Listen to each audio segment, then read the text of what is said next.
할렐루야. 오늘은 우리가 매일 성경 역대상 우리가 1장부터 29장까지 내용을 보겠습니다. 이 역대상 내용은 우리가 성경 공부가 아니기 때문에 그 안에 내용을 세부적인 사항은 안 다루겠습니다. 이번에는 안 다루고 아가서처럼 세부적인 사항은 안 다루겠습니다. 안 다루고 1장부터 29장까지를 2교시를 나누어서 이 전체적인 테마가 무엇을 말하고 있는지를 가지고 이런 방향으로 묵상하십시오라는 부분에서만 방향 각도를 잡겠습니다. 왜냐하면 역대상의 이 내용들은 여러분들 아무것도 아닌 것 같아도 이 심지어 족보조차도 우리가 크게 사실은 묵상해야 될 내용이 아닙니다. 왜냐하면 이 역대상에서 가지고 있는 이 족보가 열왕기에서 가지고 있는 족보와 다른 성격을 이야기를 하고 있습니다. 그렇기 때문에 이것을 한꺼번에 묵상한다는 것은 좀 무리가 있습니다. 마찬가지로 그런 측면에서 우리가 또한 오늘 진도를 나가다 보면은 오늘 역대상 2시간 나눠서 해봐야 1장, 2장밖에 나가지 못합니다. 그래서 정체적인 부분에 대해서 어떤 의미를 가지고 있다라는 것만 가지고 여러분들에게 말씀드리고 또 이와 같이 묵상을 하십시오라는 테마를 가지고 말씀드리겠습니다. 그리고 그 외에는 우리가 모교 성경 공부 채널이 있습니다. 그게 역대상은 아직 올라가 있지 않지만은 열왕기가 올라가 있으니까요. 열왕기를 잘 공부하시고 그 다음에 곧 이어서 우리가 이제 때 마태복음 녹화라든지 이런 것들 마치고 나면 또 역대상이 상세하게 녹화가 되겠습니다. 그때 여러분들이 상세하게 보시면은 또 되겠습니다. 자, 역대상은 열왕기와 다릅니다. 둘 다 족보를 다루고 있습니다. 왕들의 족보를 다루고 있습니다. 그럼에도 불구하고 열왕기의 족보와 역대상의 족보는 그 시작이 다릅니다. 우리가 열왕기상 잠깐 여러분들 한번 볼까요? 열왕기상 1장에는 보면은 사무엘서와 함께 연결이 되죠, 그죠? 사무엘서와 연결이 되고 그 시작을 열왕기의 시작을 다윗으로부터 시작을 하고 있습니다. 그리고 그 다윗이 마무리를 하면서 솔로몬이 열왕기상에 등장을 하죠. 그런데 역대상은 보면은 족보에 대해서 이야기를 할 때에 제일 먼저 누가 등장합니까? 아담과 셋과 에노스가 등장을 합니다. 이 부분들은 어떤 의미를 담고 있는지를 우리가 오늘 전체적인 내용을 통해서 한번 조명을 해보도록 하겠습니다. 역대상, 특히 이제 역대상이라는 그 이름은 우리가 어디서 빌려왔을까? 히브리 원전에는 보면은 사실은 이 역대상이라는 우리가 이제 빌려왔던 이 제목으로 있는 것이 아니라 그때의 사건들을 다루고 있습니다. 원래 우리가 지금 역대상, 역대하라는 이 부분들은 원래 히브리 원전에서는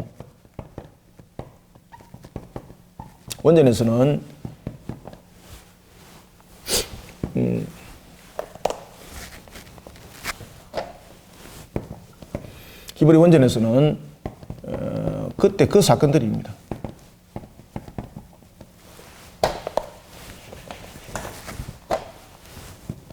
그때 그 사건들, 이게 이제 한글로 번역하면은 이렇게 번역을 할 수가 있습니다. 그러면은 우리 한글 성경은 그 제목을 어디서 따왔을까? 그래서 여러분들 한글 성경을 보면은요, 우리가 때로는 70인 역경에서 그 이름을 따오기도 하고 원전에서 따오기도 하고 이런데 이 역대상은 어디에서 그 이름을 따왔을까? 제롬이 라틴어 성경을 번역을 했습니다. 제롬이라는 사람이 제롬에 의해서 번역되었던 라틴어 성경이 있습니다. 그래서 우리가 가지고 있는 이 부분들은 원전에서 갖고 온 것이 아니고요. 제롬이 번역한 라틴어 성경이 있습니다. 이 라틴어 성경에서 그 제목을 따오다 보니까 그것을 이제 한문으로 역대상, 역대하 이렇게 기록을 하고 있는 겁니다. 그 한글로서 이제 원래 이제 이 제롬의 그 대한 번역서에서 우리가 한글 성경을 이제 따오게 되면 거룩한 역사의 연대기라고 우리가 이제 이렇게 이제 볼 수가 있겠습니다. 거룩한 역사의 연대기, 거룩한 역사의 연대기. 역사의 연대기. 그래서 우리가 역대상 이런 부분들은 역사의 연대기적인 측면에서 이 부분들 이렇게 이제 그 번역을 해서 역대상, 역대하 이렇게 그 내용을 우리에게 제목으로 제시하고 있습니다. 자, 그러면은 우리가 이 역대상하를 누가 기록했을까? 그러니까 이 정도의 성경을 기록하려면은 이 왕들에 대한 역사도 매우 밝아야 되지만은 이 사실은 이 역사적인 부분에 대해서 그리고 또한 여러 가지 이제 이 성경적인 부분에 대해서 증명할 수 있는 사람이 사실은 이 내용들을 기록하고 정리를 해야 되는 것입니다. 특히 여러분들 역대상, 역대하, 열왕기도 마찬가지입니다만은 여러 부분에 논쟁들이 많습니다. 이건 누가 기록했을까? 그런데 학자들의 중심은 누가 기록했다고 그 중심이 세워지겠습니까? 제가 지난번에도 말씀드렸죠. 에스라가 기록했다고 보시면 됩니다.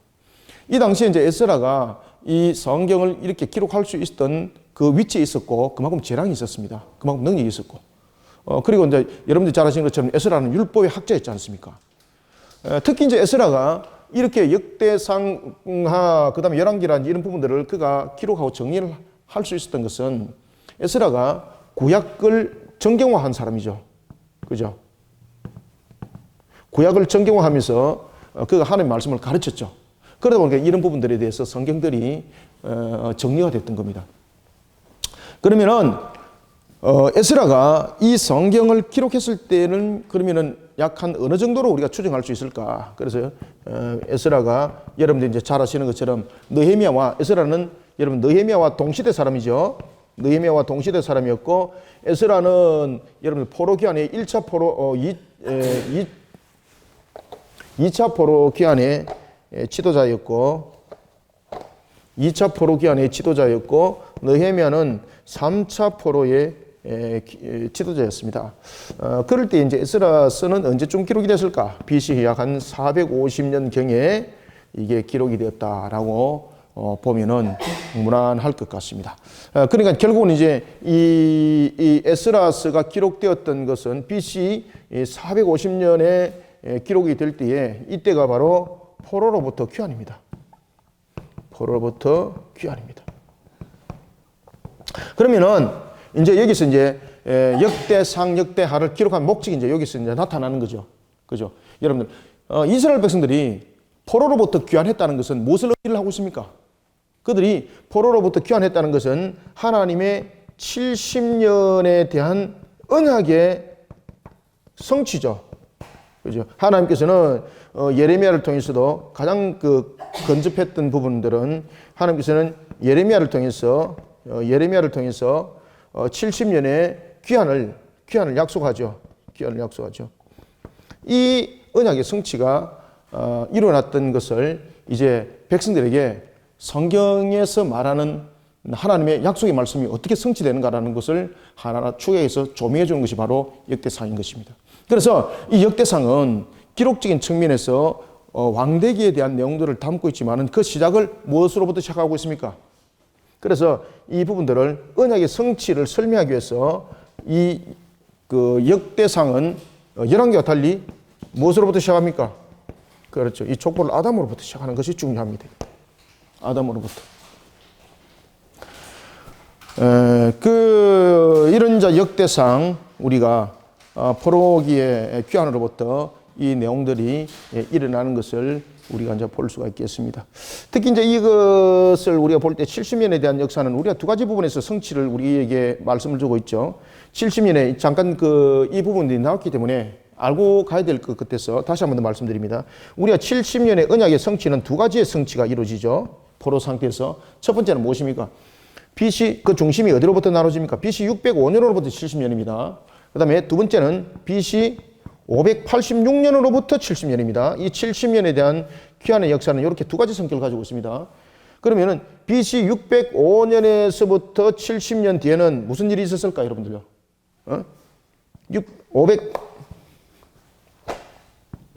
535년, 536년, 537년 이 사이에 무슨 일이 있었습니까?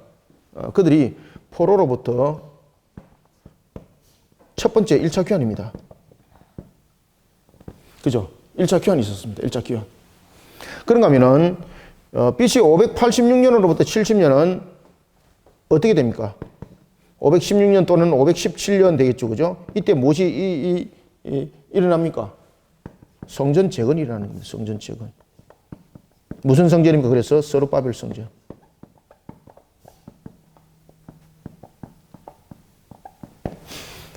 따라서 이 70년에 대한 회복은 이런 부분들을 함께 담고 있습니다. 이런 부분들을. 자, 이런 속에 우리가 역대상을 오늘 먼저 개론을 먼저 짧게 보고 그 다음에 제1교시는 1장부터 12장까지의 전체적인 부분들을 어떻게 다루는지를 보고 그 다음에 2교시는 13장부터 29장까지의 내용들을 우리가 보도록 하겠습니다. 이 부분들을 그냥 상식으로 알고 들어가셔야 됩니다. 이 부분들은 제가 너무나도 많이 했지, 그죠? 그래서 그냥 막 머릿속에 딱 그냥 도표 그리라 그러면 여러분 쫙 그냥 연도별로 그냥 쫙 그냥 다 나와야 되는 겁니다. 제가 이제 하도 이제 많이 하다 보니까 이제 이 부분들 그냥 제가 다 생략해버리고 그냥 요점 정리만 그냥 이렇게 했지. 11기 보면은 제가 이런 부분들을 조금 더 상세하게 아마 강의를 해놨을 겁니다. 한번 보시고 하시면 좋습니다. 그 다음에 이제 창세기는 처음부터 녹화가 안 돼가지고 중간에 녹화가 되었는데 그전 것은 제가 이제 다시 한번 재녹화를 1장부터 할 겁니다. 그때 되면은 이런 언약적인 내용들을 또 상세하게 굉장히 상세하게 그때는 제가 할 겁니다. 그러면은 여러분들이 정말 평생 듣지 못하는 그런 내용들이 창세기에 어마어마한 내용들이 창세기 1장부터 있다는 것을 여러분이 알게 됩니다. 그것은 제가 이제 특별하게 강의 녹화를 해서 시점을 아직 잡지는 못했습니다. 왜냐하면 다른 것이 지금 강의가 계속 되고 있기 때문에 그것을 마치고 난 뒤에 제가 창세기를 특별하게 강의를 해드리도록 하겠습니다. 자, 그러면 우리는 역대상은 총 우리가 29장으로 구성되어 있는데 이 역대상이 총 29장으로 되어 있는 이 역대상은 절대 복잡하지 않습니다. 그래서 역대상은 아주 일목요연하게 우리가 성경을 마치 계단을 밟고 지나가듯이 원래 여러분들 보시면 우리가 계단을 1000개를 올라갈 때에 그 1000개를 한 칸 한 칸 올라가다 보면 힘이 덜 들지만 그냥 푹푹 뛰어 올라가면 힘들잖아요. 그래서 역대상은 마치 계단을 올라가듯이 1장부터 천천하게 올라오게 되면은 하나님께서 우리 이것을 통해서 무엇을 말씀하시는지라는 것을 우리가 굉장히 민감하게 받아들일 수가 있습니다.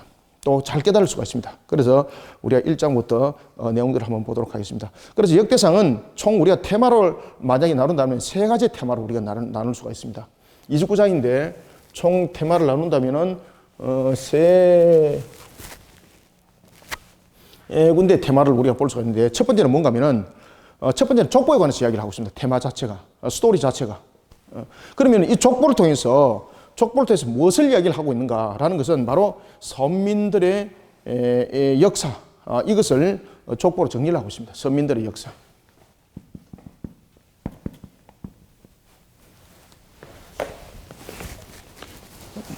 특히 여러분들 선민 그러면은 이스라엘 백성들이 선택된 민족으로서의 선민이지 않습니까? 그래서 선민의 역사를 무엇으로 다루고 있습니까?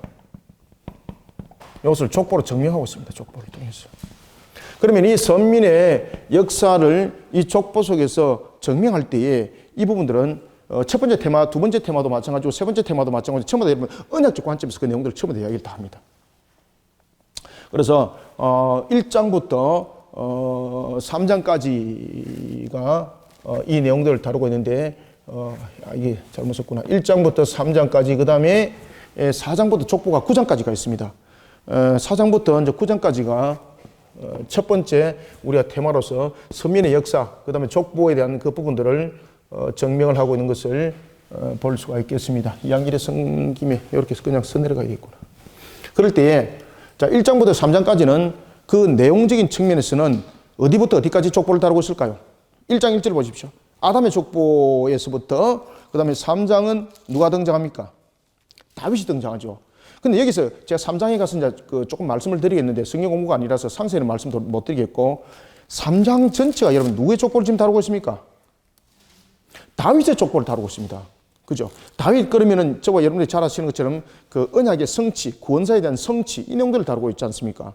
그래서 특히 1장에는 보면은 아담에서부터 누구의 족보를 다루고 있는가 하면은 다윗의 그 족보를 다루고 있습니다. 다윗의 족보. 아담에서부터 이 다윗의 이 족보를 통해서 바로 선민의 역사가 누구로부터 시작됐는가라고 이야기를 할 때 누구로부터 시작됐습니까? 그렇죠. 이 아담이라는 겁니다. 그러면은 이 선민의 역사라는 것은 어떤 한 일정적인 측면에서의 어떤 한 민족을 택한 것이 아니라 이 결국 나중에 안에 가면 그런 이야기를 하고 있습니다. 이 구원에 대한 부분들을 연결을 하고 있는데 구분되어진 어떤 혈통이 아니라 모두가 다 여러분들 아담으로 지금 연결되고 있다는 것을 설명하고 있는 겁니다. 우리도 아담과 연결되어 있고 이스라엘 백성들도 여러분 잘 아시는 것처럼 아담과 연결되어 있는 거죠. 그래서 이 부분에서 선민의 역사에 대해서 아담을 가지고 오는 이유는 굉장히 중요한 의미를 가지고 있습니다. 모든 인류가 누구의 혈통으로부터 시작됐다는 이야기입니까? 그것이 그 이야기를 딱 하고 들어가는 겁니다. 지금 이 자체가. 그래서 나중에 결론적으로 어떤 이야기를 주는가 하면은 구원의 역사에 관해서 이야기할 때에 구원의 역사는 혈통의 구원이 아니라는 것을 딱 이야기를 합니다. 이 역대상에서도. 자, 그러면서 이제 4장부터 9장까지는 누구부터 누구 족보까지 다루고 있을까요? 여기서부터 이제 언약의 상징 12지파죠. 그죠? 이 12지파의 주요 계보를 설명하고 있습니다. 12지파. 12지파.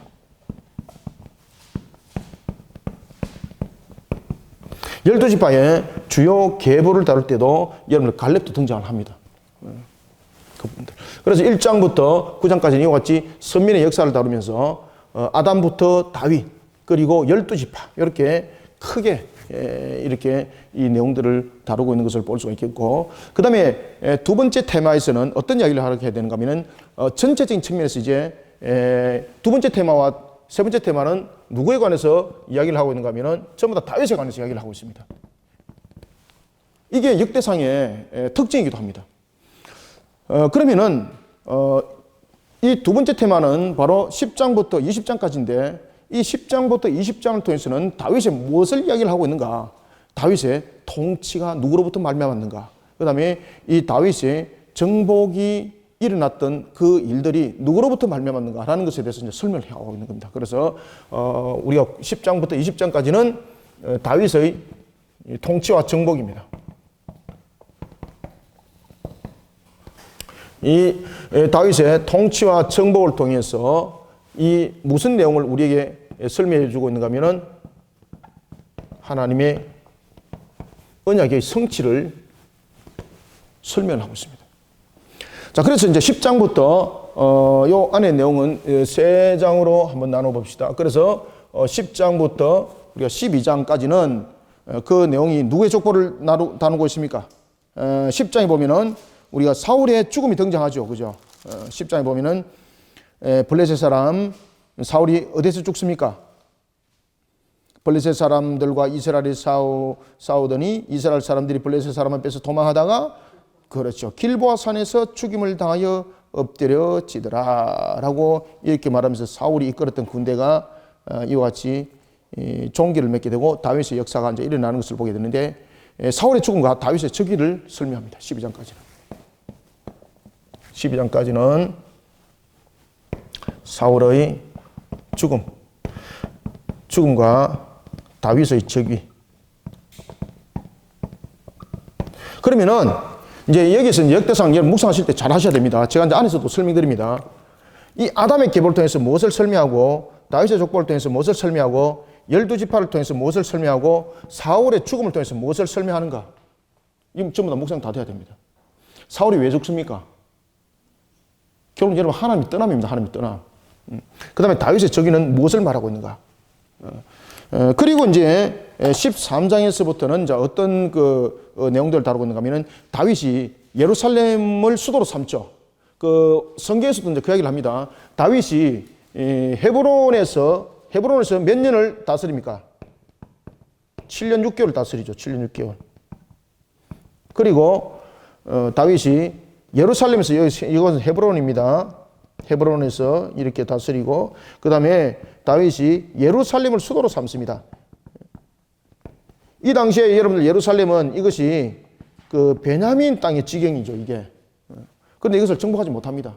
그런데 이것을 다윗이 의도적으로 정복을 합니다. 왜 그렇습니까? 언약의 성취입니다. 언약의 성취. 그죠? 언약의 성취. 그래서 이 헤브론, 그 다음에 예루살렘 이런 부분들은 전부 다 언약의 성취를 담고 있습니다.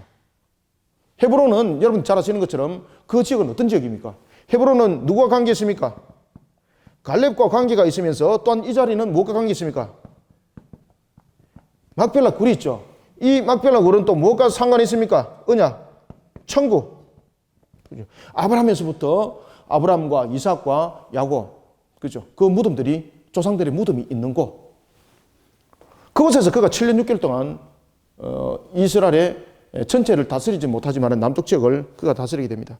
그리고 난 뒤에 33년입니다. 33년을 예루살렘에서 다스리게 됩니다. 그때 이 예루살렘에 다스리게 되었던 가장 중심이 뭔가 하면은 이 예루살렘은 여러분 북쪽 지파의 땅입니다. 그죠? 그리고 이 예루살렘이 역사적인 측면에서는 헤브론이 더 중요하죠. 그러나 다윗은 지역적인 측면의 중요성이 아니라 하나님의 명령대로 예루살렘에 올라가서 하나님의 말씀을 가지고 나라를 통일시킵니다. 하나님의 말씀으로. 그 12지파, 쪼개진 12지파를 말입니다. 그 부분들을 이 성경에서 다루고 있습니다. 그래서 13장부터 17장까지는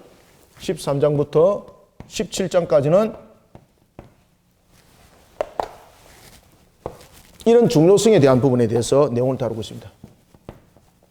그 다음에 18장부터 20장까지 그 내용을 다루고 있는데 13장부터 17장까지는 자, 그 내용들이 다윗이 예루살렘을 수도를 삼죠. 그리고 나는데 예루살렘에 무엇을 옮깁니까? 언약궤를 안치시키지 않습니까? 그 두 사건을 다루고 있습니다. 첫 번째는 예루살렘을 수도로 삼습니다. 다윗이 예루살렘을 수도로 삼습니다. 그리고 또한 어떻게 합니까? 언약궤를 안치시키는데 어디다가 안치시킵니까? 예루살렘입니다. 이러면서 이스라엘을 언약의 성취적인 측면에서 하나를 만들어가는 그런 계기를. 그러면 우리는 이 매일성경을 통해서 무엇을 묵상해야 될 것인가? 제가 나중에 안에서 말씀을 잠깐 드리겠습니다. 그 다음에 이제 18장부터 20장까지는 그러면은 자, 또 보십시오. 다윗이 이제 나라를 다스리게 되었습니다. 그런데 문제는 뭔가 하면은 다윗이 다스리는 그 나라만이 안녕이 있는 것이 아니라 주변의 환경을 통해서 나라는 아무리 안녕이 있더라도 주변과 환경을 통해서 나라가 안녕을 이룰 수 없는 경우들이 굉장히 많죠. 그죠? 특히 가나안 지경이 있지 않습니까? 그러다 보니까 어떤 일들이 일어나는가 하면은 수많은 그런 이방인들의 그런 침탈이 일어나게 됩니다. 그때에 하나님께서는요, 그 나라를 전부 다 치게 만들어 버립니다. 그래서 18장부터 20장을 통해서는 다윗의 정복에 대한 사역들이 일어나는데 다윗의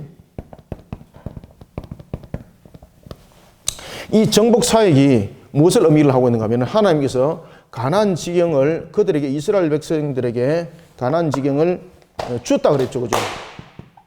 이 가나안 지경을 하나님께서 줬다고 말씀하신 이 말씀의 성취입니다, 이게. 그래서 여러분들 다윗이 정복 전쟁을 벌였습니다라는 것에 대해서 야, 저 왕이 뭐 전쟁만 벌리고 말이지 사람이 피 흘리게 만들고 이게 아닙니다. 이 정복 전쟁 자체가 무엇을 말하고 있습니까?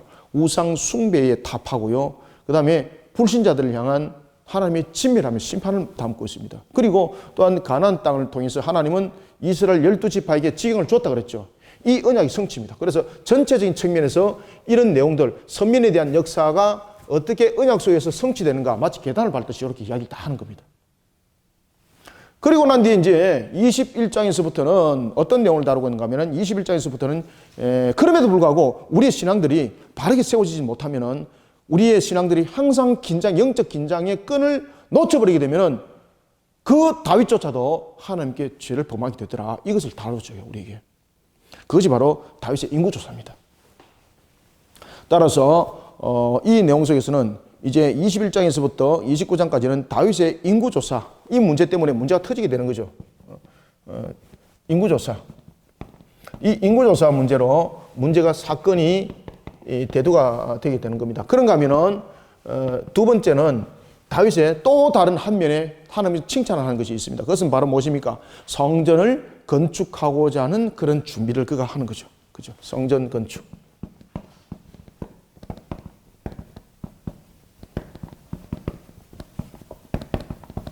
이것이 다윗의 유언이기도 합니다, 이게. 자, 이런 속에 이제 21장부터 21장에서부터 22장 1절까지의 이 내용은 어떤 내용을 다루고 있는가 하면 방금 여러분들에게 말씀드렸던 것처럼 이 인구조사로 인해서 그가 하나님으로부터 징계를 받는 그 내용들을 다루고 있습니다. 인구조사 사건을 다루고 있고요. 그 다음에 22장 2절에서부터 27장까지를 보면은 이제 성전을 준비하고 여러 가지 행정적인 측면에서 그가 중심을 잡는 것을 볼 수 있습니다. 그래서 22장에서부터 27장까지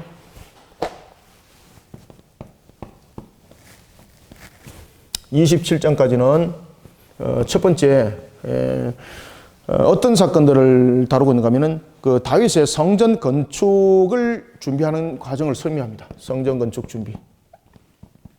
성전 건축 준비를 다루고 있고, 그 다음에 두 번째는 이게 이제 역대상이 가지고 있는 특수성입니다.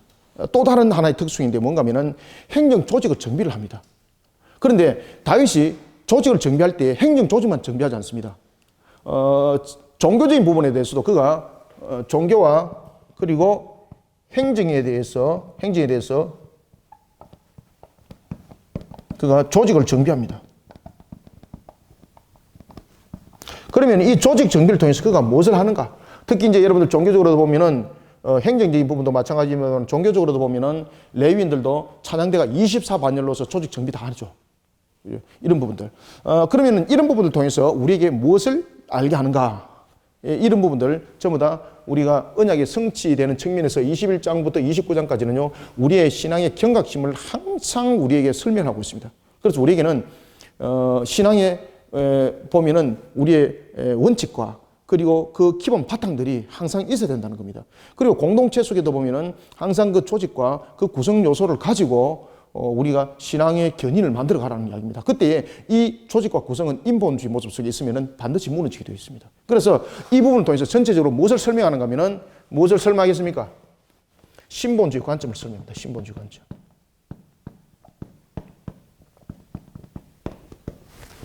자, 여기에서는 우리가 언약의 시작을 설명했죠. 그죠? 언약이 어떻게 시작되는가? 그런가 하면은 이 부분에 대해서는 이제 언약이 어떻게 성취되는가, 언약의 성취를 설명하죠. 언약의 성취. 언약의 성취. 그런가 하면 세 번째 테마에서는 항상 무슨 관점을 떠나지 마라? 신본주의 관점을 떠나지 마라. 이것을 21장에서부터 29장이 설명을 하고 있습니다. 그리고 이제 28장과 29장에 보면은 다윗이 그 생명을 28장에서부터 29장은 다윗이 생명을 마감하면서 그가 남기는 다윗의 유언 보면은 다윗의 유언. 다윗이 무슨 유언을 남겼겠습니까? 그 다음에 솔로몬의 즉위. 솔로몬의 즉위는 무엇을 말하는가? 자, 이런 내용을 통해서 여러분 신본주의 관점에 모든 것을 세워나가도록 합니다. 신본주의 관점에서. 그래서 역대상은 크게 세 가지 테마를 가지고 이야기합니다. 언약의 시작. 어디로부터 시작됐는가? 그 다음에 두 번째는 언약의 성취. 언약의 성취는 바로 다윗을 통해서 하나님께서 그 언약을 어떻게 이루어 가시는가를 갖다가 우리에게 다시 한 번 더 조명해 줍니다. 다윗을 통해서 하나님께서 약속하셨던 그 언약의 성취는 우리를 통해서도 여러분 동일한 언약의 성취는 일어납니다, 여러분들. 왜? 그 지금 역사를 누구로부터 시작했습니까? 그렇죠. 이 아담이라는 이 단어가 우리에게 주는 뉘앙스가 엄청나게 큽니다. 그래서 여러분들 그 역대상 1장 1절에 아담, 셋 이 부분들을요 그냥 읽고 지나가면 안 됩니다, 이게. 그래서 제가 성경 공부 시간 때에 제가 좀 상세하게 말씀드린다 그러지 않습니까? 이게 굉장히 중요한 내용입니다, 이게. 이 아담으로 시작했다는 것은 결국은 이 언약의 성취가 다윗에게만 일어나는 것이 아니라 우리 속에도 역사 속에서 하나님께서 언약하신 그 언약은 반드시 일어난다는 겁니다. 반드시 일어난다. 그 성취가 일어난다. 그러니까 다윗이기 때문에 하나님께서 그렇겠지 않은 그렇습니다. 저와 여러분들에게도 하나님께서 약속하신 그 약속 반드시 동일하게 일어납니다. 그래서 이 전체적인 내용 속에서 역대상이 우리에게 말해주고 있는 것이 바로 뭔가 하면 구원의 사역입니다. 구원의 사역. 자, 이런 속에 우리가 역대상을 우리가 보도록 하겠습니다. 자, 여기 이제 여러분들 이제 아시겠죠, 그죠? 이런 속에서 우리가 역대상을 우리가 보면은 자, 앞에 걸 주고 시합시다. 역대상을 우리가 보게 되면요, 이 역대상이 가지는 그 다음에 의미적인 것들은 무엇을 의미를 하고 있는가를 보고 제가 본론을 빨리 진행하도록 하겠습니다. 자, 여러분들 이런 역대상이 주요한 메시지를 우리에게 던져주고 있는 것이 있습니다. 그 주요한 메시지는 바로 뭔가 하면은 제가 쭉 설명을 드렸죠, 그죠? 이 속에서 제가 누구를 지금 강조했습니까? 조금 전에 아담을 강조했죠. 이거는 바로 무엇을 우리에게 말하고 있는가 하면은 구원의 역사를 설명합니다, 하나님께서. 그리고 이 역대상에서 주요 메시지가 있습니다. 주요 메시지. 주요 메시지가 바로 구원의 역사입니다. 구원의 역사.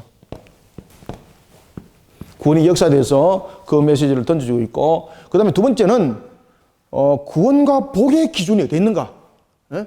여러분, 구원과 복의 기준이 어디 있겠습니까?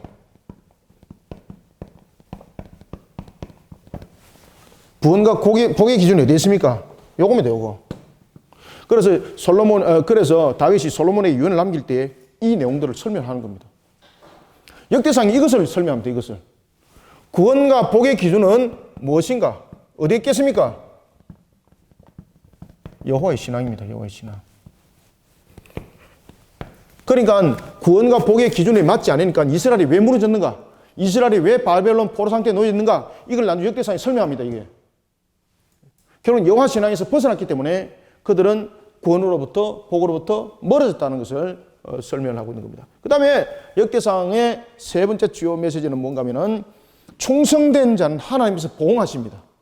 아시겠습니까? 충성된 자. 그래서 다윗 같은 경우 하나님께서 보응하시죠. 그뿐만 아니라 역대상의 안에 내용을 보시면은요, 충성된 자를 향해서 하나님께서 반드시 보응하십니다. 충성된 자를 보응하신다.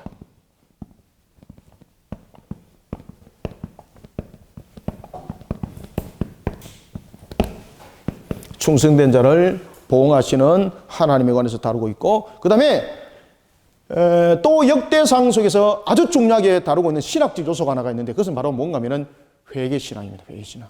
회개의 주능 요소. 이 대표적인 인물이 누굽니까? 그래서 이 속에서 등장하는 인물이 누구죠? 다윗입니다. 다윗. 그것이 역대상에서 다 지금 설명하고 있는 겁니다. 그래서 여러분들은 역대상을 그냥 단순한 족보적인 측면에서 그냥 푹푹 뛰어넘어가면 안 돼요, 여러분들요. 이런 부분들이 반드시 묵상돼야 됩니다. 반드시. 그 다음에 다섯 번째는 보면은 역대상에서 우리에게 던져주고 있는 것은 바로 뭔가 하면은 인본주의와 신본주의는 무엇이 다른가? 이걸 증명합니다. 우리가 여러분들 보시면은 여기에서 인본주의와 신본주의의 대조적인 왕의 두 사람이 등장합니다. 누굽니까? 사울과 누구? 다윗이죠. 그죠? 딱 이걸 딱 대조시킵니다. 그래서 인본주의와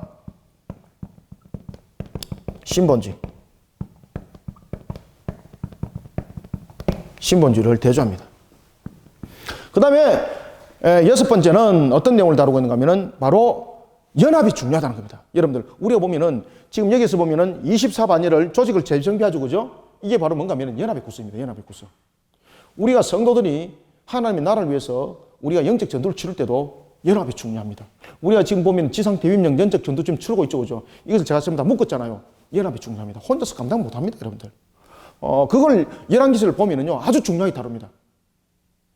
그렇기 때문에 특히 이 오늘 본문에도 이제 등장합니다만은 22장에서부터 27장까지 이 내용이 굉장히 길죠. 이 내용 정말로 우리가 읽을 때 별 볼 일 없는 것인데 라고 생각할 정도 내용입니다. 그렇지만 그 내용을 통해서 우리가 지키셔야 될 것이 있습니다. 바로 그것은 뭔가 하면은 연합을 이루라는 것입니다. 연합을 이루라. 따라서 우리에게 성도들의 연합의 중요성, 연합의 중요성.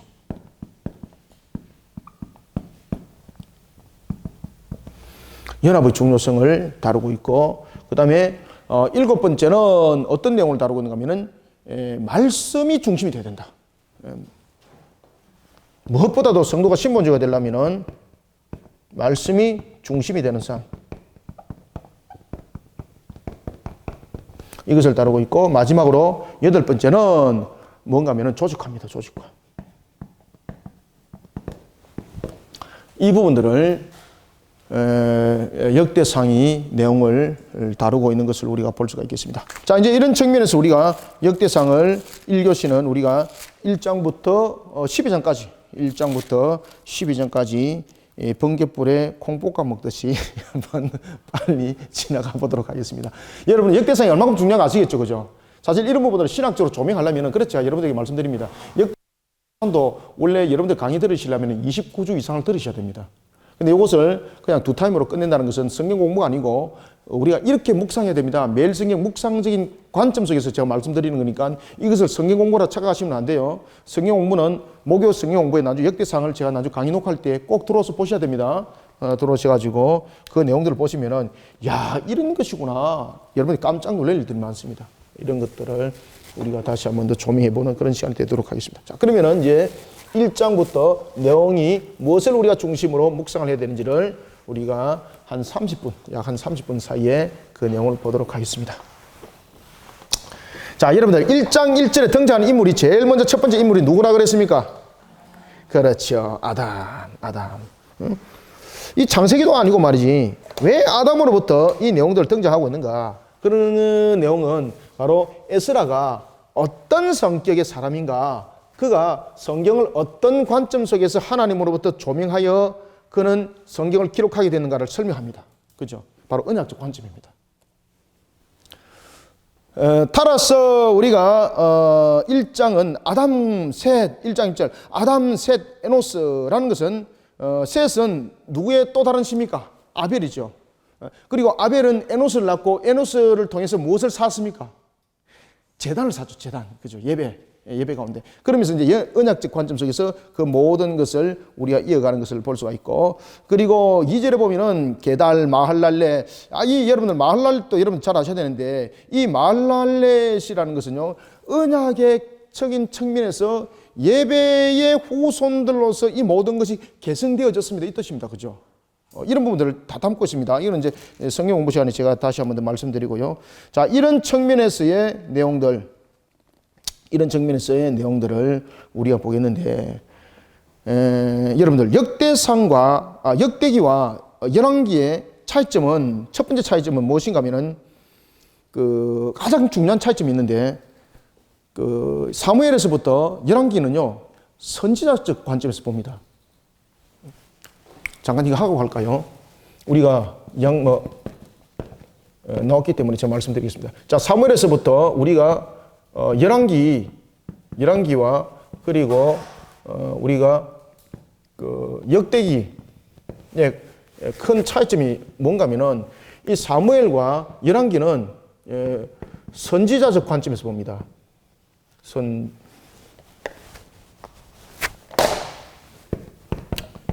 선지자적 관점.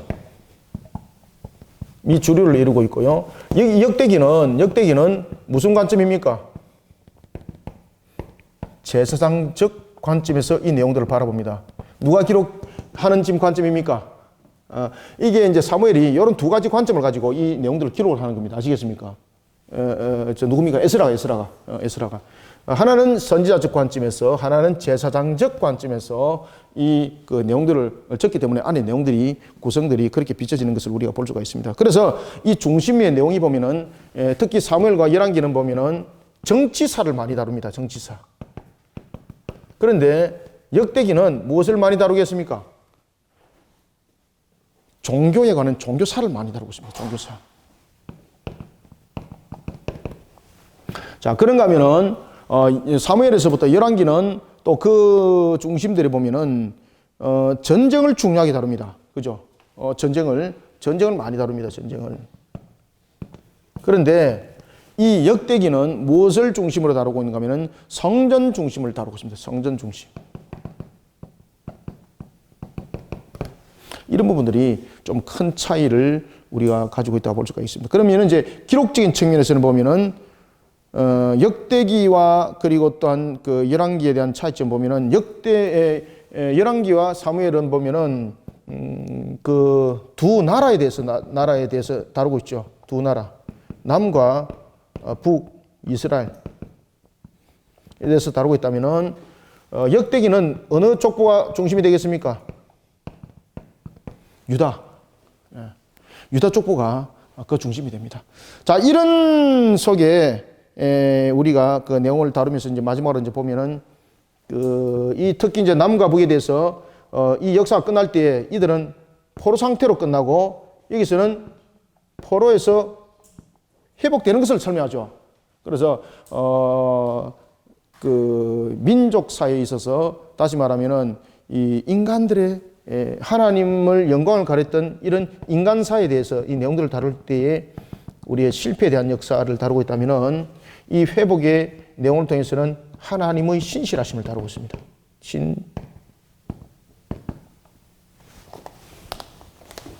하나님의 신실하심. 이 내용들을 역대기가 다루고 있습니다. 자, 그러면서 이제 우리가 이제 제1장을 빨리 한번 봅시다. 제1장은 어떤 내용을 여러분들 다루고 있는가 하면 바로 아담에서부터 야곱까지 족보입니다. 1장은 아담에서부터 누구의 족보? 야곱의 족보입니다. 야곱의 족보. 아담에서부터 야곱의 족보를 다루는 것은 전부 다 언약적 관점입니다. 그리고 이 부분들 통해서 우리에게 주어지고 있는 것은 하나님의 언약은 믿음의 계보를 통해서 이루어진다는 겁니다. 하나님의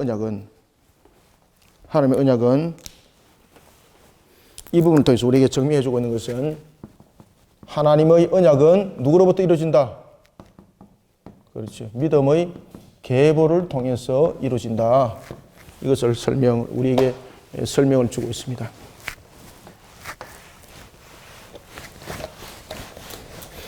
자, 그러면 우리가 이제 1장을 통해서 우리가 무엇을 조금 더 우리가 조명해야 되는가 하면 세 가지 부분들을 우리가 조명해야 됩니다. 첫 번째는 모든 인류의 권한은 누구로부터 시작된다는 겁니까? 1장을 통해서는 여러분들 크게 세 가지를 우리가 묵상을 하셔야 됩니다. 모든 인류의 시작은 그 근원이 누구로부터입니까? 하나님으로부터입니다. 하나님으로부터.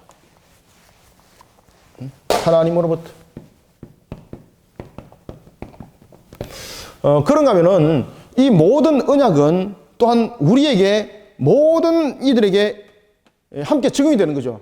그래서 이 부분을 통해서 우리가 이 아담의 족보로부터 시작한 걸 통해서 또한 우리가 이 전체적인 야곱의 족보까지 흘러가는 것을 통하여 우리가 두 번째 또한 묵상해야 될 것은 뭔가 하면은 하나님은 모든 인간들에게 관심을 가지고 있다는 겁니다. 그래서 하나님은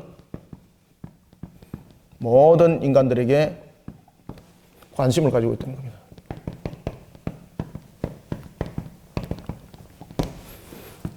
하나님께서 다윗이기 때문에 그랬습니다. 아닙니다, 여러분들.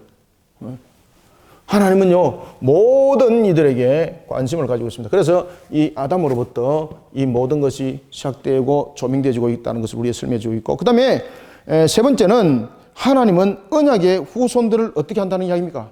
지금 야곱과의 족보가 이어가죠, 그죠? 하나님은 언약의 후손들을, 그들을 보존하십니다. 하나님은 언약의 후손들을 보존하신다. 이 세 가지를 우리가 이제 크게 묵상하셔야 됩니다. 그러면은 우리가 1절을 한번 보겠습니다. 자, 특히 보면은 1장 1절 보면은 아담과 셋, 에노스라는 부분을 통해서 그 시작을 하나의 족보적인 시작을 인류의 시작의 기원으로부터 시작을 합니다. 자, 그러면서 족보에 관해서 쭉 이야기를 할 때에 5절에 보면은 야벳의 자손은이라고 말하고 있죠. 야벳. 그 야벳의 자손은 지금 오늘날의 유럽과 여러분 북아시아의 조상이었던 아리안 조국을 형성하고 있었습니다. 자, 그런가 하면은 그 야벳, 그 다음에 함 자손들은 대체로 보면은 그 하나의 이 아프리카 쪽에 그런 그 조상들을 구성을 하고 있는 거죠. 그리고 17절 보십시오. 셈 자손들은 지금 우리가 이제 보면은 그 야벳뿐만 아니라 여기서 이제 보면 쭉 아수르 내용 등장하고 있죠. 그러니까 이제 중앙아시아라든지 이런 부분들을 통해서 이 형성들을 하고 있는 것을 볼 수 있습니다. 그러니까 이 부분들이 마치 창세기를 다시 한번 보는 것과 같은 그런 내용들을 설명하고 있는 거죠. 아담을 이야기를 하면서 누굴 이야기합니까? 지금 노아의 세 아들을 지금 설명하고 있는 거죠. 셈과 함과 야벳에 대해서 이야기를 하고 있는 거죠. 그래서 노아의 세 아들을 설명하면서 셈과 그리고 함과 야벳에 관해서 이 내용들을 설명하고 있을 때에 17절 보십시오. 지금 언약적 관점에 대한 셈을 제일 밑에 지금 딱 나열을 하죠. 그죠? 우리가 이제 볼 때는 노아의 이제 아들을 이야기할 때는 원래 함이 맏아들이라 우리가 볼 수가 있습니다. 그런데 족보 부분에 대해서 하나님께서 언약적 관점에서 그 순서를 바꿔버리죠. 그런데 오늘은 이 내용이 증거를 할 때 보면은 누가 먼저 등장을 합니까? 그죠? 야벳이 먼저 등장하죠. 그 다음에 함이 등장하고 그리고 셈이 마지막에 등장하죠. 왜 그런가 하면요, 할 말이 있다는 겁니다. 언약적 관점에서 지금 설명 다 한다는 이야기입니다. 우리가 여러분들 보시면은 서론에서 어떤 이야기를 하다가 다음에 계속해서 이야기를 할 때에 문맥이 끊어지지 아니하고 이어져야 되는 부분들은 참 중요하죠. 그래서 오늘 본문에 보면 그 이야기를 하는 겁니다. 셈의 자손은 이라고 말하면서 자, 24절 보십시오. 셈 이야기 또 합니다. 셈은 이러면서 자 24절 셈, 아르박삭, 셀라, 에벨, 벨렉, 루아, 벨렉, 루, 스룩, 나홀, 데라, 아브람 곧 아브람 조상들이요 라고 말하는 것은 지금 셈에서부터 아브람까지 지금 세대를 통해서 지금 몇 대를 지금 설명하고 있습니까? 지금 10대를 설명합니다. 이거 지금 셈에서부터 아브람까지 이 부분들을 몇 대로 지금 추격을 하고 있습니까? 그렇죠. 이거 의도가 있다는 이야기입니다. 의도가. 여러분 마태복음에 보면은 14대 순을 자르는 것도 보면은 언약적 관점에서 그 이유를 가지고 지금 자르는 거죠. 왜? 3대를 나눠서 가지는 측면에서. 따라서 이게서 전체적으로 족보를 여러 가지 부분들로 나누는 것이 아니라 의도적으로 이것을 10대로 나눕니다. 이거는 바로 의도적인 측면을 가지고 있다는 이야기입니다. 그러면 열이라는 것은 무슨 숫자를 우리에게 의미를 하고 있습니까? 충만함을 말하고 있는 거죠. 충만함을. 그러니 이 속에서는 하나님의 언약이 이 역사 속에서 충만히 흘렀다는 것을 설명하는 겁니다. 역사 속에서. 이런 부분들이 이 속에 전부 다 묵상이 되어지는 겁니다. 그러니 하나님은요, 오늘도 나를 통해서 이 모든 것을 통해서 이룬다는 것을 여러분의 삶과 묵상하시고 나는 특별한 부분들이 없기 때문에 나는 존재 가치가 없는 자야. 아닙니다. 이 속에 우리도 놓여 있는 자입니다. 아주 중요하죠. 이와 같이 셈에서부터 아브람까지 그 족보를 10대로 하나님께서 기록하도록 충만의 수에 기록하도록 했던 것처럼 모든 인간들에 관한 하나님의 관심사는 그냥 일반적 관심사가 아닙니다. 우리를 통해서 그 후손들을 보존하겠다는 것도 일반적 관심사가 아닙니다. 이 모든 것은 하나님의 중요한 언약의 성취한 관점인 것입니다. 그러니 우리가 예수 그리스도를 믿고 구원의 백성이 되었다는 것이 얼마나 우리의 중요성을 가지고 있는가를 우리는 1장에서 반드시 여러분 묵상하셔야 됩니다. 그러니 그런 속에 나는 신앙의 관점이 어떤 모습이 되어야 되는가라는 것을 우리가 함께 담아 내려가셔야 되는 겁니다. 그것이 역대상의 특징이기도 합니다. 그래서 역대상 1장에는 보면은 계속해서 그런 족보를 다루고 있죠. 34절에 보면은 이제 34절부터 42절 에서의 자손 다루고 있죠. 그죠? 그 다음에 43절부터 저 끝절까지 보면은 54절까지 누굴 다루고 있습니까? 에돔 땅에서 다스리는 왕들을 다스리고 있죠. 이거는 어떤 이야기를 담고 있습니까? 모든 인간들입니다. 모든 인간들. 모든 인간들에 대해서 하나님께서는 그것을 주관하시면서 관심을 가지고 있다는 겁니다. 그래서 이 역사 내용은 그러한 측면을 담고 있다는 것을 아시고 우리가 역대상을 잘 묵상하시길 바랍니다. 자, 그런가 하면 이제 역대상 제2장은 우리가 무엇을 여러분들 묵상하셔야 되는가 하면은 제2장은 자, 족보가 누구로부터 시작됩니까? 야곱에서부터 누구까지입니까? 야곱에서부터 다윗까지 족보죠. 제2장은. 자, 제2장 보십시오. 갈렙의 자손은 이러면서 쭉쭉쭉쭉쭉 이렇게 이제 쭉 내려오고 있죠. 그죠? 그래서 이 부분들을 통해서 3장 1절에 보면은 이제 다윗이 헤브론이라면서 그 내용들을 우리에게 설명해 주고 있는 것을 우리가 이제 볼 수가 있겠습니다. 그래서 이 부분들은 2장은 야곱에서부터 이 다윗의 족보가 이르는 것 어떻게 족보가 도착되는가를 설명합니다. 야곱에서부터 다윗이 그 족보 가운데서 어떻게 시작되고 있는가라는 것을 설명합니다. 그러면은 우리는 이 2장을 통해서 전체적으로 무엇을 우리가 묵상하는 것이 좋은가? 이것도 마찬가지입니다. 우리가 제일 먼저 2장은 우리가 이 속에서 설명해야 될 것은 뭔가 하면은 하나님의 초월적 역사입니다. 하나님의 초월적 역사. 첫 번째는 하나님의 초월적 역사. 이 부분들을 우리가 묵상하셔야 됩니다. 자, 하나님께서 어떻게 초월하셨는가? 이스라엘에 대한 민족들을 만들어간 것이 이스라엘의 능력이 아니라는 것을 설명합니다. 그것이 어디서 나타나냐면은 자, 2장 여러분들 4절 보십시오. 2장 4절 별표를 쳐놓으세요. 우리가 마태복음에는 족보에 대해서 설명할 때에 이방인의 여인들이 3명 등장하죠. 누구 등장합니까? 다말 등장하고 누구 등장합니까? 여호수아와 같은 동시대 인물이었던 누굽니까? 라합. 그죠? 그 다음에 또 누가 등장해요? 그렇죠. 룻. 이 세 여인이 다 이방 여인들이었죠. 그런데 역대사에서는 그 두 여인이 등장하지 않습니다. 등장하지 않고 누가 지금 등장합니까? 그렇죠. 그러면은 이 유다의 며느리를 통해서 지금 다말이 등장하는 것은 바로 뭔가 하면은 계대 결혼의 중요성을 제일 먼저 이야기했던 것이 바로 유다의 며느리 다말이었습니다. 이 다말은 이 계대 결혼에 대해서 그 언약적 사상을 가지고 그 성취가 반드시 이루어질 것을 믿고 그가 생명을 걸었던 겁니다. 그런 생명을 걸었던 그에게 하나님 초월적 역사를 일으켰죠. 이런 부분들을 다루고 있는 겁니다. 그러니 우리는 하나님의 초월적 역사는 그냥 일어나는 역사가 아니고요. 우리의 믿음 가운데 일어난다는 것을 반드시 아시고 우리가 믿음 있는 행동들을 취하는 묵상들이 되시길 바랍니다. 그런 속에 우리는 또한 2장을 통해서 두 번째 무엇을 또 묵상하셔야 되는가 하면 구속의 역사입니다. 유다를 통해서 며느리가 베레스와 세라를 상태를 낳죠. 그리고 그 속에서 이제 쭉 이어지면서 갈렙까지 이어지게 되고 그 다음에 다윗까지 이어지게 되고 이런 계보를 통해서 지금 누구를 설명하는 겁니까? 오실 메시아를 설명하는 겁니다. 오실 메시아를. 그래서 이 내용들은 족보 내용을 통해서 무엇을 설명하는가? 구속의 역사입니다. 구속의 역사는 사람의 혈통이 아니라 무엇이다? 하나님의 은혜다. 구속의 역사는 사람의 혈통이 아니라 하나님의 은혜다.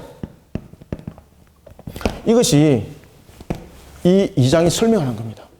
그러니 우리가 오늘도 하나님의 은혜에 감사하는 묵상이 되어야 됩니다.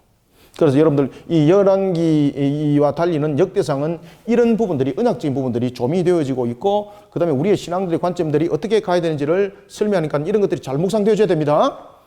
그런 측면에서 여러분들 다말을 잘 보셔야 되는 거예요. 다말을 잘 보셔야 되고 그리고 또 하나는 중요한 부분들은 우리가 룻기에서는 그렇게 말하고 있지 않지만 역대상에서는 룻이 등장하지 않으면서 언약적인 계보를 이룰 때 11절 보십시오. 라손은 살마를 낳고 살마는 누굴 낳았다? 그렇죠. 보아스는 누굴 낳았다? 오벳을 낳죠. 지금 여기서 보면은 두 여인이 등장하지 않죠. 라오미가 등장하지 않고 누구도 등장하지 않습니까?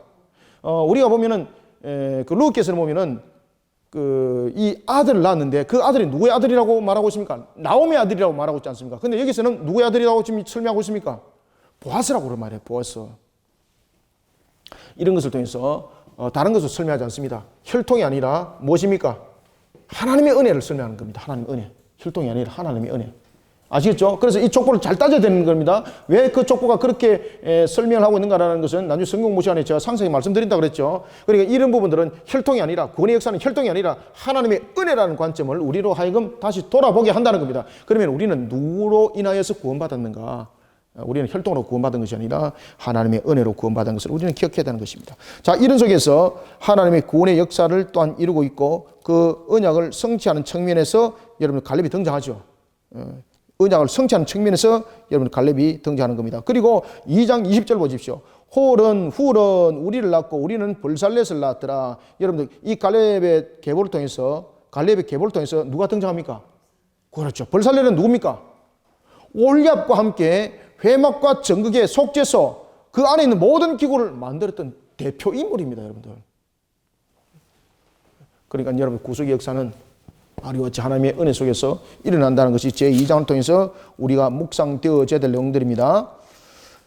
그런 속에 우리가 또한 우리가 은혜라는 것을 다시 한번 또 볼 것은 몇 절을 보시는가 하면 30절 보십시오. 30절에 보면은 좀 특이한 부분들이 있습니다.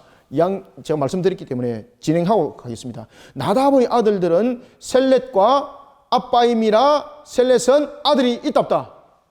아들이 없고 죽었습니다. 그러면 어떻게 됩니까? 아들이 없고 죽으면 여러분 계보를 못 이어가는 거예요. 그래서 이 속에서 이제 계대 결혼이 나타나는 겁니다. 31절. 아빠임의 아들은 이시요, 이시의 아들은 세산이요, 세산의 아들은 엘레요. 라는 것은 지금 장자의 후서가 없음으로써 차자가 그 자리를 지금 대신하는 거예요. 그죠? 이게 계대죠. 그죠? 그런가 하면은 또 보십시오. 아들이 없이 죽었을 뿐만 아니라 그래서 2장은 그것을 강조합니다. 30절에 아들이 없어 죽었습니다. 그 다음에 32절에도 보면은 아들이 없이 죽었죠. 그 다음에 34절 보십시오. 아들이 없이 죽었는데 그 밑에 아들이 이제 있다 없다. 아들도 없고 딸뿐입니다. 그러면 어떻게 하는가? 혈통으로 안 맞잖아요. 그때 그 별표를 치놓으세요. 34절, 35절 읽어야 됩니다, 여러분들. 시작. 읽고 설명 드리고 갈게요. 시작. 세사는 아들이 없고 딸뿐이라 그에게 야르하라 하는 애굽 종이 있으므로 세산이 딸을 그 종 야르하에게 주어 아내를 삼게 하였더니 그가 그로 말미암아 앗대를 낳고 아멘. 이거는 무슨 말인가 하면은 지금 아들이 없고 지금 딸밖에 없었습니다. 근데 이 딸을 누구에게 지금 결혼시킵니까? 왜 종에게 결혼시킬까요, 여러분들요? 왜 종에게 결혼시킬까요? 계대를 이렇게 이어가는 겁니다, 지금. 그래서 구약은 구속의 역사는 혈통이 아니라 하나님의 은혜라는 것을 설명하는 겁니다. 이 계대를 통해서. 이 계대를 통해서는 무엇을 설명합니까?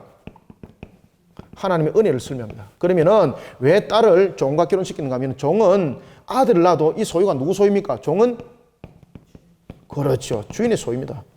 주인의 소유이기 때문에 종이 자녀를 낳더라도 종의 혈통을 따르는 것이 아니라 주인의 계보를 따르는 겁니다. 그래서 이 계대가 형성되는 겁니다. 이해가셨습니까? 그러면 결국은 이 딸이 이 종과 결혼해서 자녀를 낳으면은 그 씨는 누구의 씨가 되는 겁니까? 이 딸의 오빠의 또는 동생들의 씨가 되는 거죠. 만약에 오빠가 있다면은, 그죠? 그 씨가 되는 거다. 그 집안의, 여자 집안의 씨가 되는 겁니다. 그 집안의 씨. 그래서 계대가 형성되는 겁니다. 하나님은 이렇게 우리에게 정말로 우리가 상상할 수 없는 그런 속에도 은혜를 성취하신다는 것을 2장이 묵상하게 합니다. 자, 그런가 하면 이제 3장은 다윗과 그 후손들의 계보를 다루고 있습니다. 3장은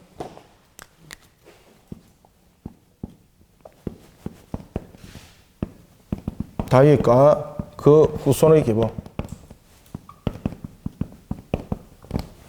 자, 3장은 다윗과 그 후손의 계보를 통해서 한 10분만 더 하다가 9장까지 안 되면은 12장까지 안 되면은 제가 잘라서 다음 시간에 하도록 하겠습니다. 자, 이 다윗과 그 후손의 계보를 통해서도 우리가 무엇을 여러분 묵상하셔야 되는가 하면은 제일 먼저 하나님의 법을 지키는 백성이 되라. 다윗 되려면 우리가 대표적으로 무엇입니까? 하나님의 법도와 규례. 솔로몬에게 하나님께서 나타나셔서 뭐라고 말합니까? 너가 너의 아버지 다윗처럼 나의 법도와 규례를 지키면, 그럼 다윗 이러면은요, 하나님의 법도와 규례에 대한 대표적인 인물입니다. 그건 마치 닉네임과 똑같습니다. 그러면 여기서 이제 등장시키고 있는 부분도 보십시오. 하나님께서 다윗을 왜 헤브론에 뒀는가? 자, 4절 별표 쳐놓으세요. 자, 4절 읽습니다. 시작. 이 여섯은 헤브론에서 나왔더라. 자, 이 여섯은 누굽니까? 지금 다윗이 아들 여섯을 낳았다는 이야기예요. 어디서 낳았습니까? 계속 있습니다. 헤브론에서 나왔더라. 다윗이 거기서 몇 년 있었더라? 7년 6개월 다스렸고 또 예루살렘에서 얼마? 33년을 다스렸더라. 아멘. 이것이 여러분 뭔가 하면 지금 하나님 법도와 규를 지켰다는 이야기입니다. 헤브론에 그가 왜 남았습니까? 그가 헤브론에 남기 전에 하나님께 물어보죠. 주여 어떻게 하리까? 내가 기바로 가리까? 기바는 그 당시에 이스라엘의 수도였습니다. 이스라엘의 첫 번째 수도는 여러분 예루살렘이 아닙니다. 첫 번째 수도는 기바였는데 이 기바는 누구의 고향입니까? 사울의 고향이었습니다. 그런가 하면은 다윗 같은 경우도 자신의 고향을 수도로 삼는 것이 맞는 거잖아요. 그런데 다윗은 수도를 고향으로 삼는 것이 아니라 어디를 수도로 삼습니까? 그렇죠. 이것이 전부 다 하나님의 법도와 규례를 지키는 것이고 하나님의 명예에 따르는 겁니다. 제일 먼저 우리는 이 다윗과 그 후손들 통해서 우리가 무엇을 묵상하셔야 되는 거면은 나는 언약의 백성의 자리에 서야 된다. 언약의 백성이 되어야 된다. 이것을 반드시 묵상하셔야 돼요, 여러분들. 그러면 언약의 백성이 되기 위해서는 우리가 무엇을 지켜야 됩니까? 하나님의 법을 지키는 언약 백성이 되어야 됩니다. 하나님의 법을 안 지키면 언약 백성이 안 되는 거죠. 나는 하나님의 법도 규례를 난 정말로 지키고 있는가? 나는 그리스도인이라고 말하고 있는데 나는 정말 그리스도인으로서 그 값을 하고 있는가? 그렇죠? 예수를 닮은 삶을 살고 있는가? 이거 체크 다 하셔야 돼요, 여러분들. 제3장 묵상을 통해서. 그래서 우리는 이 속에서 세 가지를 묵상하셔야 되는데 하나님의 법을 지키는 언약 백성이 되자. 하나님의 법을 지키는 언약 백성. 언약 백성인 것을 다루고 있고, 그 다음에 두 번째는 무엇을 다루고 있냐면 신앙의 영향력입니다. 신앙의 영향력. 이 신앙의 영향력이라는 것은 참 중요합니다. 왜 그런가 하면은 다윗은 솔로몬에게 신앙의 영향력을 끼치는 거죠. 그런가 하면은 여러분 보십시오. 솔로몬 이후에 보면은 솔로몬 이후에 지금 신앙의 영향력이 잘못 끼쳐져가지고 나라가 지금 둘로 갈라져 버리는 거죠. 르호보암의 BC 930년에 말입니다. 이런 것들이 아주 중요합니다. 그러면 오늘 핵심적으로 또 등장하는 인물이 하나가 있는데 그것이 3장 13절 보십시오. 3장 13절에 보면 그의 아들 아하스요, 그의 아들은 히스기야요, 그의 아들은 므낫세요. 여러분 히스기야가 신앙이 얼마나 대단했습니까? 그런데 히스기야가 그의 아들 므낫세에게 신앙의 영향력을 강력하게 끼치지 못합니다. 그죠? 그로 인해서 므낫세가 보면 기고만장할 타락을 하는 거죠. 성전에다가 여러분 우상 숭배까지 막 섬기게 되고 이런 일들이 일어나게 되고 온갖 것들이 일어나게 되는 겁니다.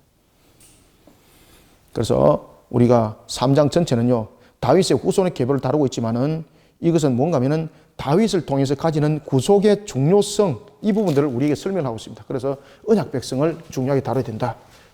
신앙에 영향력이 있습니다. 나는 부모로서 자녀들에게, 나는 또한 딸로서, 자녀로서 주변의 환경 속에 어떤 영향력을 끼치고 있는가, 여러분들이 잘 조명해 보시기 바랍니다. 자, 그런가 하면은 세 번째는 참신앙은요, 역경 중에서도 소망을 가져야 된다는 겁니다. 참신앙은 역경 중에도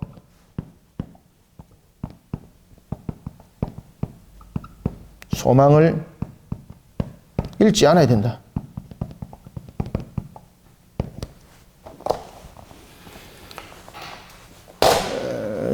그래서 이제 우리가 이제 3장에 보면은 다윗이 헤브론에서 역경을 여러분 겪죠. 헤브론에 있기 전에 그가 아둘람에도 있었죠, 그죠? 아둘람에서 헤브론으로 옮기기까지 그는 얼마나 많은 역경 속에 그는 살아왔습니까? 그럼에도 불구하고 그는 소망을 잃지 않았습니다. 바로 무슨 신앙이었습니까? 하나님을 향한 참신앙, 하나님을 향한 참신앙. 그래서 우리는 다윗의 그 후손의 계보를 통해서 우리는 나는 언약의 백성이다라는 것을 알고 요 세 가지를 반드시 묵상하면서 3장을 보시기 바랍니다. 자, 그런가 하면은 우리가 4장, 5장, 6장까지 한번 보겠습니다. 자, 그런가 하면은 이제 제 4장은 어떤 내용을 다루고 있을까? 자, 제 4장을 한번 봅시다. 자, 제 4장은 여러분들 유다 자손과 시몬 자손들의 족보를 다루고 있죠. 유다 자손과 그리고 누구? 시몬 자손의 족보를 다루고 있습니다. 시몬 자손 이러면 머릿속에 퍼뜩 떠오르는 것이 무엇입니까?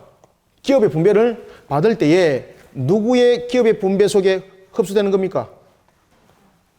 유다족파, 다시 말하면 남과 북에 있어서 최남단에 이것이 세 개로 나눈다면 이것이 북쪽이었고 이것이 남쪽인데 유다지파가 받는 땅 쪽에서도 여기 보면 시몬이 요 밑에, 다시 말하면 유다지파가 받았던 그 지경 속에 그들이 함께 있게 되는 겁니다. 그런데 나중에는 이 시몬 지파가 유다지파에게 마치 흡수되듯이 지파의 이름은 있지만은 정말로 이들이 유한무하게 되는 그런 존재입니다. 그럼에도 불구하고 하나님은요, 이런 큰 지파였던 유다 자손뿐만 아니라 시몬 자손이라는 이 족보까지도 여러분 다 기억을 한다는 겁니다.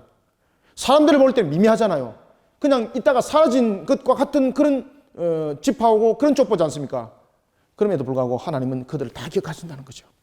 그러면은 여러분들 이것을 기억하셔야 됩니다. 이것을 묵상을 통해서 내가 많이 가진 것, 내가 능력 있는 것, 이것을 가지고 자랑 삼지 마십시오. 나는 언제나 하나님의 백성이라는 것 속에서 하나님은 나를 반드시 기억하고 있다는 것을, 그리고 하나님은 나를 홀로 두지 않는다는 사실을 반드시 여러분 기억하시고 세상 속에서도 긍정적인 삶들을 살아가시기 바랍니다. 아시겠죠? 그래서 여기서 우리가 세 가지를 묵상해야 된다. 첫 번째는 신앙의 자세에 대해서 하나님은 반드시 응답하신다는 것. 유다 자손과 시몬 족보를 통해서 하나님께서는 우리에게 세 가지를 묵상하게 하시는데, 첫 번째는 뭔가 하면은 하나님은 신앙에 대해서 반드시 응답하십니다.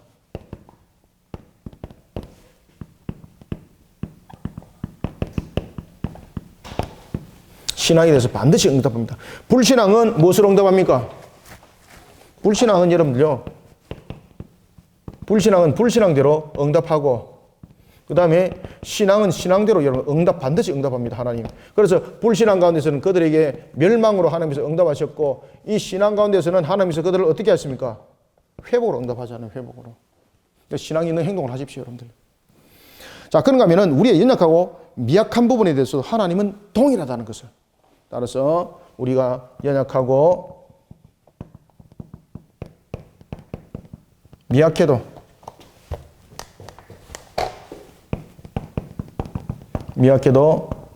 우리가 하나님 앞에 어떻다는 이야기입니까? 동일하다는 것을 기억하시기 바랍니다. 그러니 내가 가지고 있는 위치와 나의 형편 가지고 주눅 들지 마시고 하나님 앞에 나는 언제나 동일한 자라는 것을 여러분들 기억하시길 바랍니다. 그런가 하면 세 번째는 하나님께 맡겨진 사역에 대해서는 항상 비교하는 자가 아니라 하나님의 관점에서 바라보는 자 되라는 이야기입니다. 하나님께서 맡기신 사역에 대해서는 비교하지 마라. 이 마태복음에도 등장하죠. 그죠? 달란트 비유 등장하죠. 5달란트, 그 다음에 2달란트, 1달란트 기억나죠? 하나님께서 맡기신 사역에 대해 비교 관점이 아니라 어떻게? 오늘 본문에도 이제 그 이야기를 합니다. 하나님의 관점에서 바라봐라.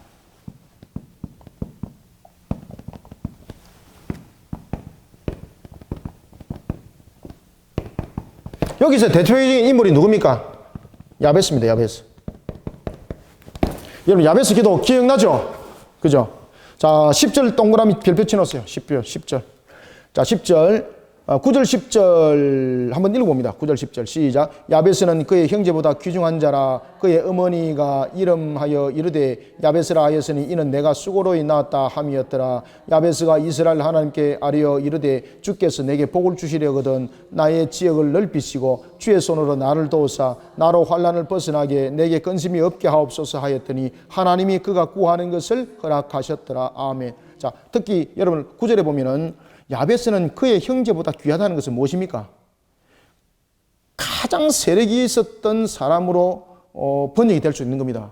그럼 처음부터 그가 귀중한 자인가? 아닙니다.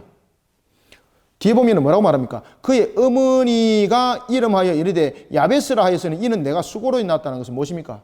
산고의 고통을 겪는 것처럼 야베스가 살아왔던 상황들이 고통 속에서 살아온 사람들이었다는 겁니다. 그러면 그가 어떻게 귀중한 자가 되었는가? 무엇을 설명하고 있습니까? 그래서 10절에 보면 야베스가 이스라엘 하나님께 아뢰되 내게 복을 주옵소서라고 말하는 것은 야베스가 이와 같이 하나님 앞에 간절하게 기도할 수 있었던 것은 무엇입니까? 하나님의 관점 속에서 그는 바라보는 자였다는 겁니다. 그러니 하나님은 그에게 축복하셨다는 겁니다. 그가 어떻게 해서 능력이 있는 자가 되었고 어떻게 해서 귀중한 자가 되었는가라는 것을 설명하는 겁니다. 처음부터 나면서부터 그렇게 된다는 것이 아니에요. 그의 어머니가 나올 때 산고의 고통을 앓는 것처럼 그는 고통과 그런 상황 속에서 그는 태어났습니다. 상황이 좋지 않았습니다. 그럼 그가 어떻게 해서 이렇게 귀중한 자리에 들게 되었는가? 자신이 주어진 그 상황에 대해서 아무리 미약할지라도 하나님 앞에 동일하다는 사실.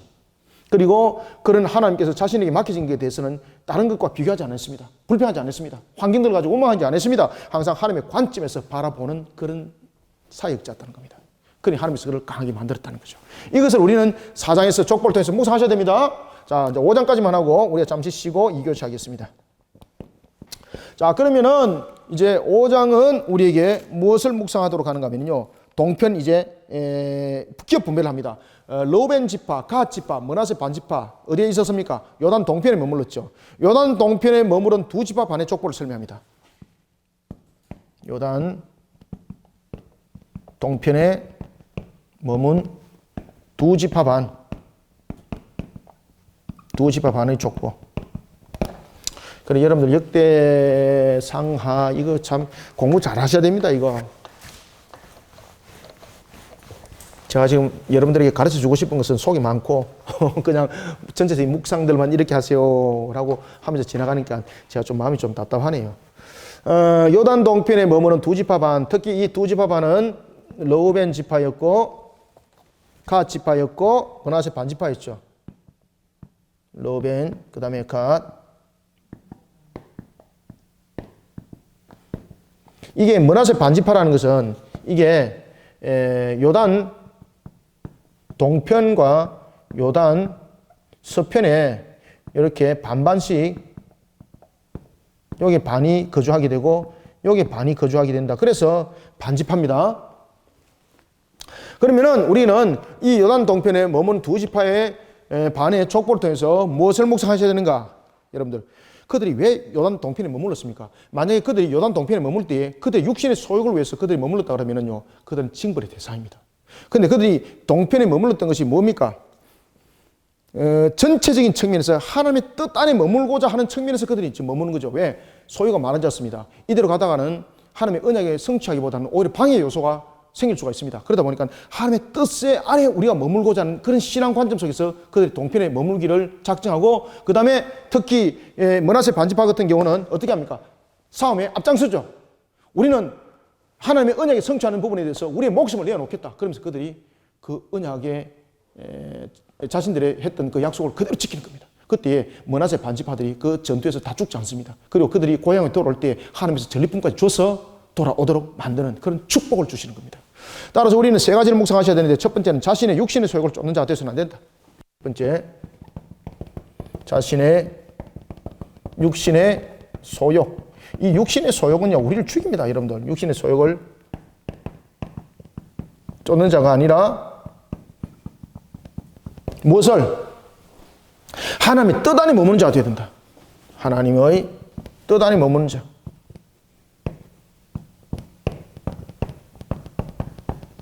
하나님의 뜻 안에 머무는 자가 되어야 된다.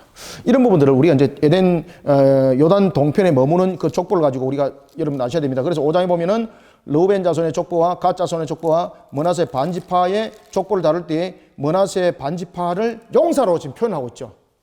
용사로 표현하고 있습니다. 그래서 이런 부분들은 왜 용사로 표현하고 있는가라는 것을 여러분 잘 아셔야 됩니다. 그 다음에 두 번째는 우리는 누구를 앞세우고 누구를 의지하는 자가 되어야 됩니까? 하나님을 앞세우고 하나님을 의지하는 자, 이것을 묵상하셔야 되고, 그 다음에 세 번째는 하나님을 떠나는 자는 패망한다는 것을 반드시 기억하십시오. 하나님을 떠나는 자는 어떻게 한다? 패망당할 수밖에 없다. 이것을 우리가 제5장이 우리에게 이 내용들을 통해서 우리에게 묵상을 해주고 있습니다.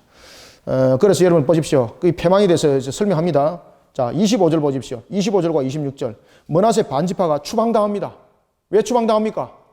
그들이 패전당했다는 이야기죠. 왜 그런 일들이 일어났을까? 처음에는 용사로 부름받았는데 왜 이런 일들이 났을까? 여러분, 어떤 관계 속에서도 우리는 하나님을 떠나면 안 돼요, 여러분들요. 자, 25절, 26절을 읽고 1교시 마치겠습니다. 시작. 그들이 그들의 조상들의 하나님께 무엇해서? 그렇죠. 범죄하여 하나님이 그들 앞에서 멸하신 그 땅 백성의 신들을 어떻게 했다? 간음하듯 섬겼단 말이에요. 간음하듯 섬겼다. 26절. 그러므로 이스라엘 하나님이 아수르 왕 불의 마음을 일으키시며 아수르 왕 디글랏 빌레셀의 마음을 일으키시며 곧 르우벤과 갓과 므낫세 반지파를 어떻게 해서 사로잡아 할라와 하볼과 하라와 고산 강가에 옮긴지라. 그들이 오늘까지 거기에 있으니라. 아멘. 오늘도 우리가 이와 같이 우리가 매일 성경을 바르게 묵상하고 우리가 서론, 개론 우리가 다 봤습니다. 5장까지 봤습니다. 1교시에서. 1교시에서는 조금 더 내용들을 더 많이 보려고 그랬는데 제가 앞에 설명을 좀 많이 하는 바람에 시간이 많이 가서 여기까지만 멈추고요. 2교시에서 6장부터 29장까지 너무 내용은 많지만은 다 다루도록 하겠습니다. 감사합니다.